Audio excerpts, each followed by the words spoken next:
Eleanor whispered the words that made Samuel freeze mid-motion. "It hurts. This is my first time." It was their wedding night, summer of 1868, inside the small cabin near Abilene, Kansas. The oil lamp flickered. The wooden bed creaked under their weight. Sam had been a widower for 10 years. Eleanor, just 21, had arrived 3 days ago as his mail-order bride, but something was terribly wrong. Her body was stiff as a board. Her hands were trembling. And when Sam looked into her eyes, he didn't see shyness. He saw pure terror. "It'll be over quick," Sam said gently, but then he stopped completely, because that's when he saw them. The bruises, old ones, faded yellow and green, running up her arms like a twisted map of pain. Some were months old. Some were older. His rough rancher's hands, the same hands that could break a wild stallion, suddenly became soft as feathers. "Who did this to you?" Sam asked, his voice barely a whisper. Eleanor started crying. Not the gentle tears of a nervous bride. These were the kind of sobs that come from years of buried hell. She pulled away, wrapped herself in the bedsheet, and sat on the edge of the bed. "My stepfather," she finally said. "Cyrus Bennett. After Mama died 5 years ago, he... She couldn't finish. She didn't have to. Sam felt his blood turn to ice and then to fire. He'd seen war, death, and rustlers, but this was different. "How long?" Sam asked. 5 years. Every time I fought back, it got worse. So I stopped fighting. I just survived. When I saw your advertisement for a wife in the Kansas newspaper, I knew it was my only way out. I had to escape, even if it meant marrying a stranger." Sam stood up, walked to the wash basin, and came back with a damp cloth. He sat beside Eleanor, not touching her, just near her.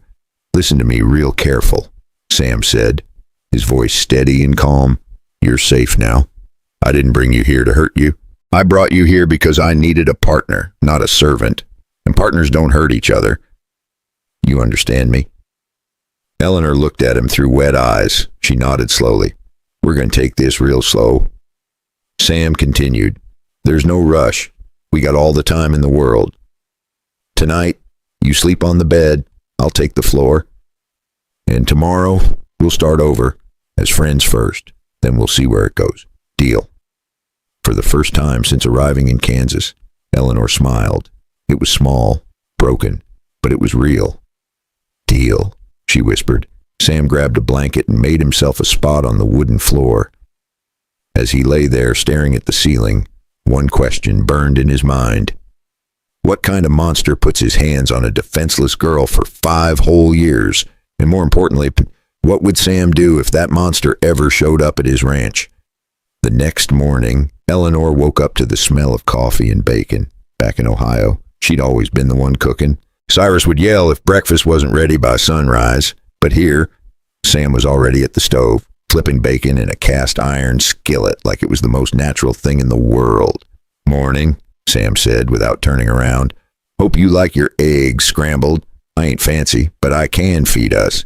Eleanor wrapped the blanket around herself and walked to the small table. In the daylight, the cabin looked simple and honest, nothing like the dark, suffocating house she'd escaped from. "You didn't have to do this," Eleanor said quietly. "Neither did you when you agreed to marry a stubborn old rancher sight unseen." Sam replied with half a smile.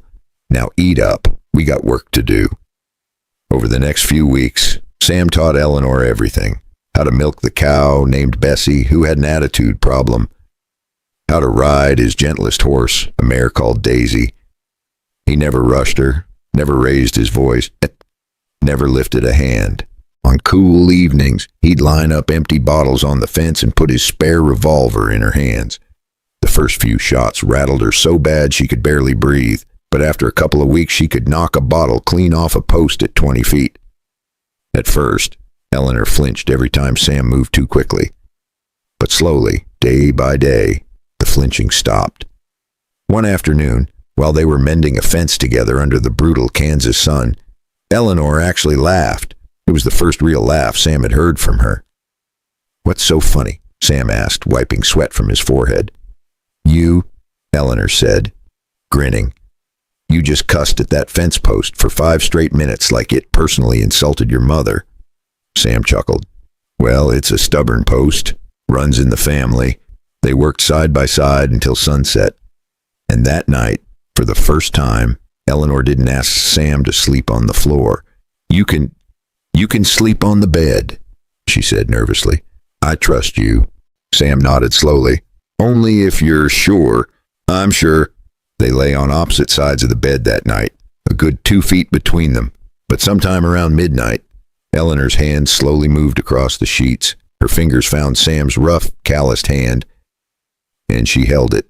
Sam didn't move, just held her hand back, gentle as holding a baby bird. 2 weeks later, on a warm August night, Eleanor rolled over and kissed Sam for the first time. Not because she had to, because she wanted to. What happened next was slow, careful, and nothing like her first night of terror. Sam kept asking if she was okay with so she kept saying yes, and when it was over, Eleanor cried again. But this time, Sam understood. These were different tears. Thank you, she whispered into his chest. Thank you for being patient. Sam kissed the top of her head.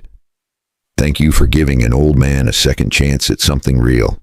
But 400 miles away in Ohio, Cyrus Bennett was reading a letter from the Kansas postmaster, and he was furious. 3 months apiece, that's all they got. It was a Tuesday morning in late October when Eleanor was hanging laundry outside. The Kansas wind was picking up, carrying the smell of incoming rain. Sam was out checking the cattle in the north pasture. That's when she heard the wagon. Eleanor looked up and felt her entire body turn to stone, because climbing down from that wagon, wearing the same mean scowl she remembered from 1,000 nightmares, was Cyrus Bennett. Beside him on the wagon seat sat Abilene's county sheriff, a tired-looking man named Clayton, who'd let Cyrus talk him into riding out here with a bottle of whiskey and a story about a stolen horse. There she is, Cyrus announced, pointing at Eleanor like she was a runaway dog. My stepdaughter, the thief who ran off in the night. Eleanor dropped the wet sheet she was holding. Her hand started shaking. All those weeks of healing, of learning to feel safe again, vanished in an instant. Sheriff Clayton tipped his hat. Ma'am, this man wrote my office saying you ran off with his horse and left debts behind. I'm here to hear both sides. Debts. Eleanor's voice cracked. He calls that care. I fed you, clothed you, kept a roof over your head after your mama died, Cyrus said smoothly, and you repay me by stealing my horse and running off to marry some stranger. You owe me $500, girl, or you're coming back to Ohio where you belong. Before Eleanor could respond, she heard hoofbeats. Sam came riding in fast, dust kicking up behind his horse. He took one look at Cyrus and his jaw clenched so tight you could hear his teeth grind. Get off my land, Sam said quietly. But quiet from Sam was more dangerous than yelling. This doesn't concern you, rancher, Cyrus sneered. This is between me and my daughter. Stepdaughter, Sam corrected, climbing down from his horse. And she's not yours anymore. She's my wife, legal and proper. We got the papers filed in Abilene 3 months ago. So whatever business you think you got here, you don't before you hear what happens next.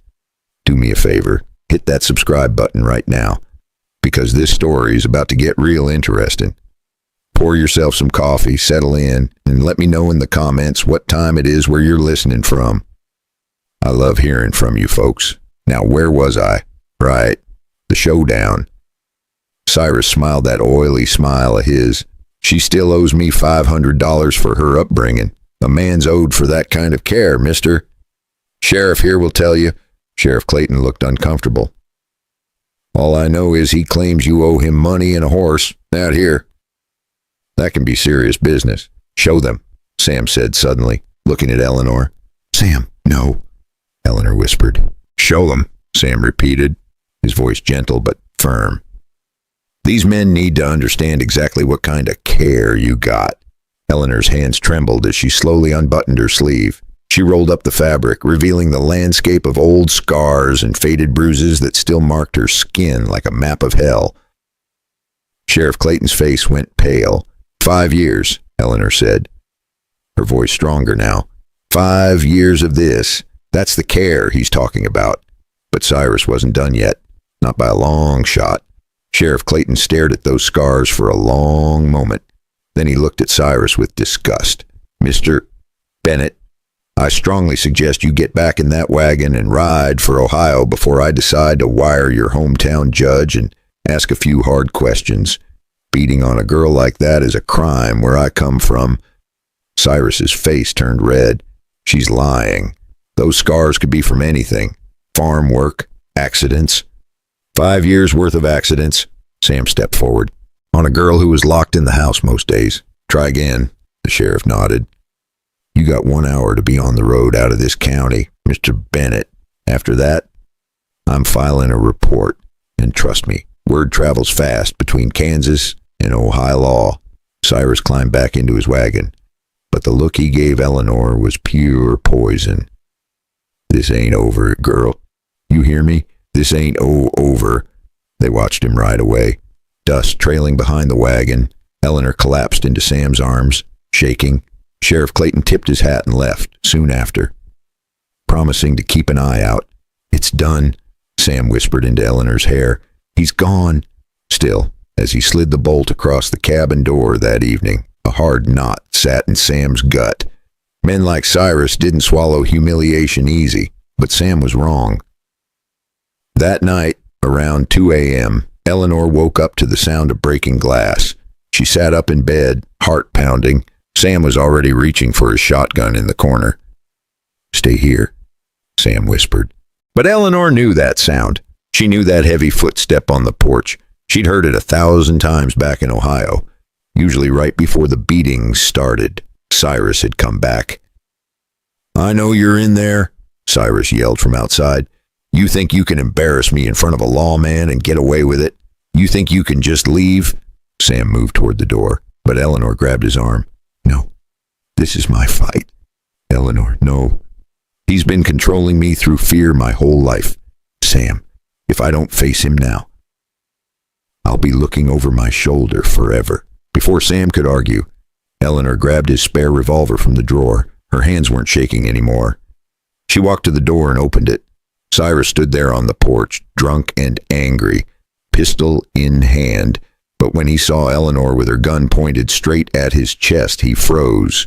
You, Cyrus laughed, but it sounded nervous. You don't have the spine, girl. You never did. You're right, Eleanor said calmly. The old Eleanor didn't, but I'm not her anymore. Now get off my husband's land, or I'll put a hole in you that even an undertaker couldn't fix. Behind her, Sam appeared in the doorway with his shotgun, backing her up.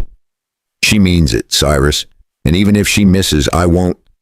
For the first time, she saw something new in Cyrus Bennett's eyes. Fear. He lowered his gun slowly. You'll regret this. Both of you. The only regret I got, Eleanor said, is not standing up to you sooner. Now get out.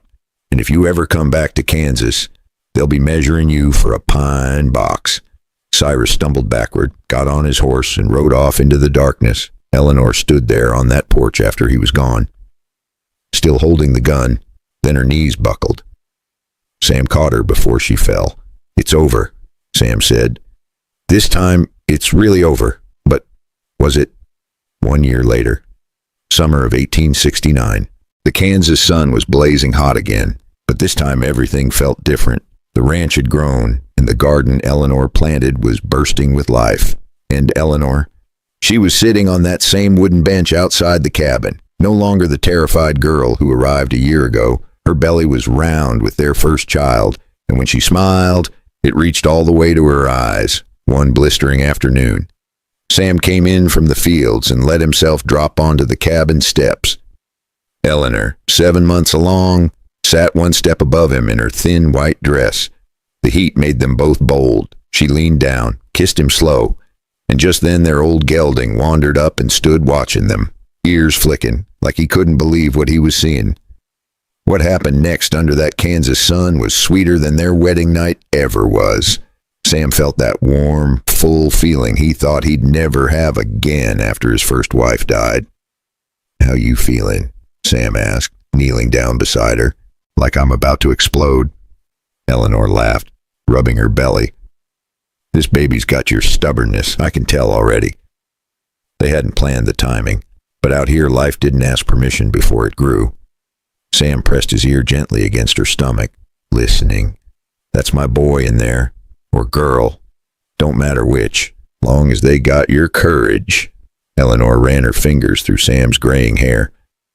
"I never thanked you properly, you know, for saving me." Sam looked up at her, shaking his head. "You got it backwards, Ellie.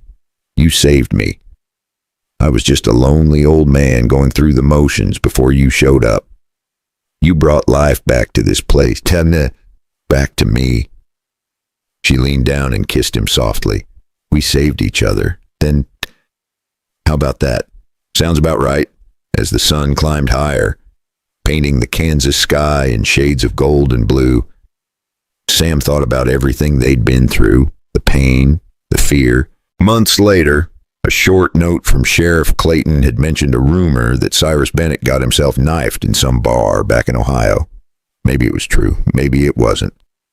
As far as Eleanor was concerned, he died the night she faced him on that porch with a gun in her hand. But mostly, Sam thought about second chances. Here's what I learned from Sam and Eleanor's story, and maybe you need to hear this today too. It's never too late to start over, and sometimes the bravest thing you can do is let someone love you after the world has tried to break you. Eleanor could have let those 5 years of hell define her. She didn't. She chose to heal. She chose to trust again. That choice, that changed everything. If this story touched your heart, do me a favor. Hit that like button, subscribe to the channel, and share this with someone who needs to hear that healing is possible. And I want to hear from you. Have you ever had to start over from nothing, or find the courage to trust again after someone broke you? Drop a comment below. We're all a little bit like Eleanor and Sam. We've all got scars, but those scars don't define us. What defines us is what we do next, who we choose to become. Sam and Eleanor built something beautiful out of broken pieces, and you can too. Thanks for listening, folks. Until next time, keep your heart open and your courage strong.